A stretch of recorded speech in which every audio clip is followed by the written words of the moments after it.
మిత్రులారా ఒక్కసారి చూడండి, పొగాటు పతాక గర్జన అని యావత్ దేశము ఈమె విజయాన్ని చూసి గర్వపడుతుంది. ముఖ్యంగా ఈమె పడిన బాధ చూసినటువంటి వాళ్ళు, ఈమె గురించి తెలిసినటువంటి, ఈమె స్ట్రగుల్ చేసిన వాళ్ళు పడి లేచిన కిరీటం అని చెప్పేసి గర్వంగా చెప్తున్నారు. ఈ మాట ఎందుకన్నారో చెప్పే ప్రయత్నం చేస్తా. ఒలింపిక్స్ ఫైనల్లో చేరిన తొలి మహిళా రెజ్లర్ కూడా ఈమెనే.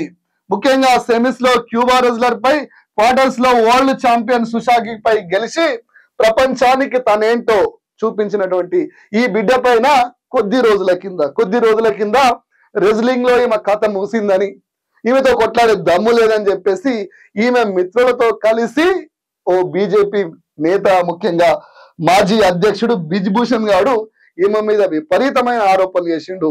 ఈమె ఢిల్లీ నడిబొడ్డున కొట్లాడుతుంటే ఆమె కొట్లాడడానికి కారణమైనటువంటి వారిని విచారణ చేసి అరెస్ట్ చేసి కనీసం ఆ పదవి నుంచి తొలగించాల్సింది పోయి ఈమె మీదనే ప్రాపగండ చేసిర్రు.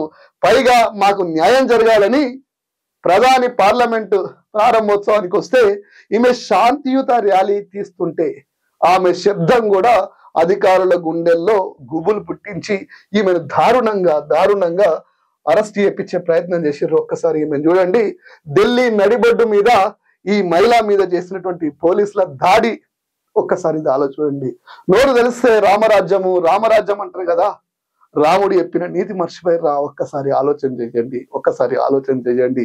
ఎందుకంటే నేను ఏ పార్టీని అంటలేను, ఆ పార్టీలో ఒక బ్రిజ్భూషణ్ అనే లోఫర్ కాని వల్ల ఇలా పార్టీకి అన్యాయం జరిగింది. ఒక్కసారి బీజేపీ వాళ్ళు కూడా ఆలోచన చేయండి. మిత్రులారా, ఈమెను ఢిల్లీ నడిబొడ్డున కొట్టిపించాలనుకున్నోని ఈపు వల్ల కొట్టేలా యావత్ దేశం చూస్తుండగా ఈపు వల్ల కొట్టేంత పనిచేసింది తన విజయంతో. గుర్తుపెట్టుకోండి మిత్రులారా.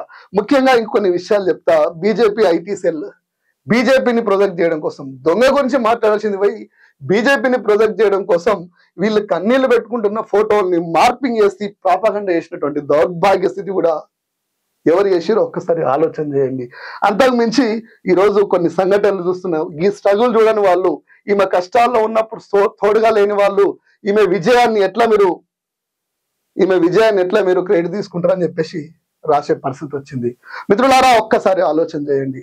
ఒక మహిళ వచ్చి మాకు అన్యాయం జరిగిందని ఢిల్లీ నడిబొడ్డున ర్యాలీలు తీస్తుంటే, ధర్నాలు చేస్తుంటే, కన్నీళ్లు పెట్టుకుంటే కనీసం చర్చించాల్సింది పోయి ఆమె మీద ప్రాపగండ చేస్తూ ఆమెను అరెస్ట్ చేయాలని చేసే ప్రయత్నం చేశారు. ఒక్కసారి ఇది ఈ దేశానికి మంచిది కాదని చెప్తున్నా.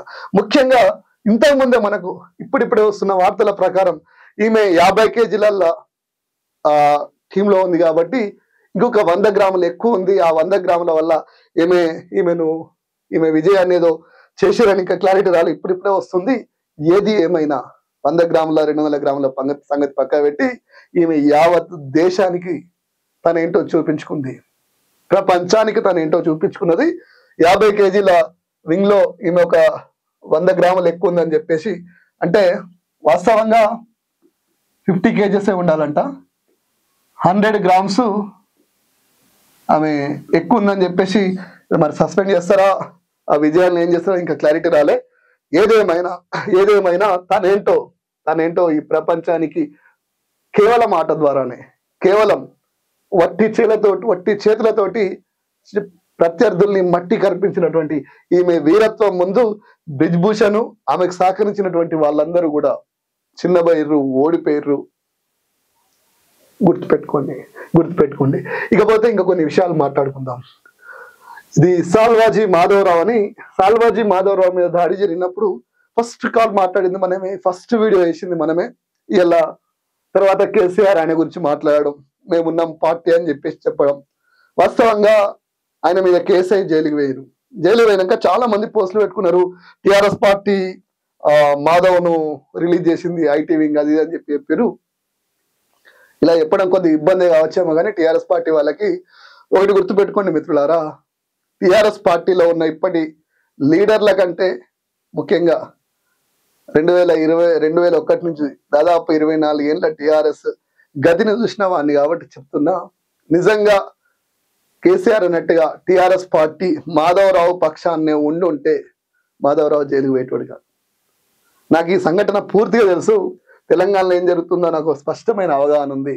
సాల్వాజీ మీద దాడి జరిగినప్పుడు ఫస్ట్ మాట్లాడింది మనమే, దాడి జరిగిన అర్ధ గంట తర్వాత లైవ్ లో మాట్లాడింది కూడా మనమే.